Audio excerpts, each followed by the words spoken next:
జై తెలంగాణ.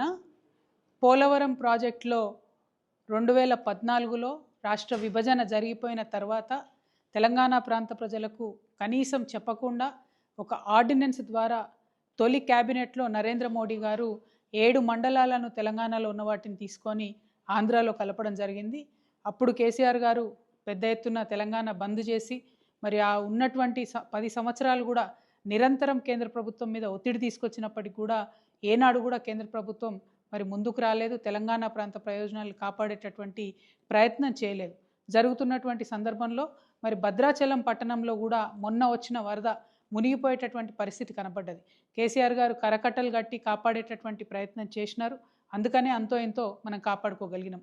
మరి ఇప్పుడున్నటువంటి పరిస్థితుల్లో పోలవరం యొక్క స్పిల్వే కెపాసిటీని ఆంధ్ర గవర్నమెంటు 36 లక్షల క్యూసెక్ల నుంచి 50 లక్షల క్యూసెక్ల వరకు కూడా పెంచుతూ ఉంది.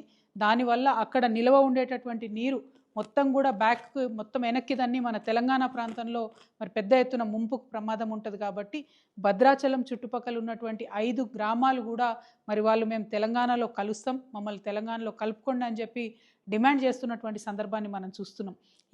ఈ నెలలో 25వ తారీఖు నాడు నరేంద్ర మోదీ గారి ఆధ్వర్యంలో మరి ఒక 4 రాష్ట్రాల ముఖ్యమంత్రులతోని తెలంగాణ, ఆంధ్ర, ఒరిస్సా, ఛత్తీస్గఢ్ ముఖ్యమంత్రులతోని సమావేశం జరగబోతూ ఉంది. అందులో అనేకమైనటువంటి అంశాలు చర్చకు వస్తాయి. కాబట్టి మరి పోలవరం అంశం కూడా చర్చకు తీసుకువచ్చే విధంగా రేవంత్ రెడ్డి గారు మరి ఒత్తిడి తీసుకురావాలి ప్రధానమంత్రి మీద అని మేము డిమాండ్ చేస్తూ ఉన్నాం. ఈ 5 గ్రామ ప్రజల్ని కూడా తెలంగాణ భూభాగంలోకి తెచ్చే విధంగా ఆర్డినెన్స్ ఇవ్వాలని చెప్పి భారతీయ జనతా పార్టీని కూడా మేము డిమాండ్ చేస్తూ ఉన్నాం. Thank you. జై తెలంగాణ.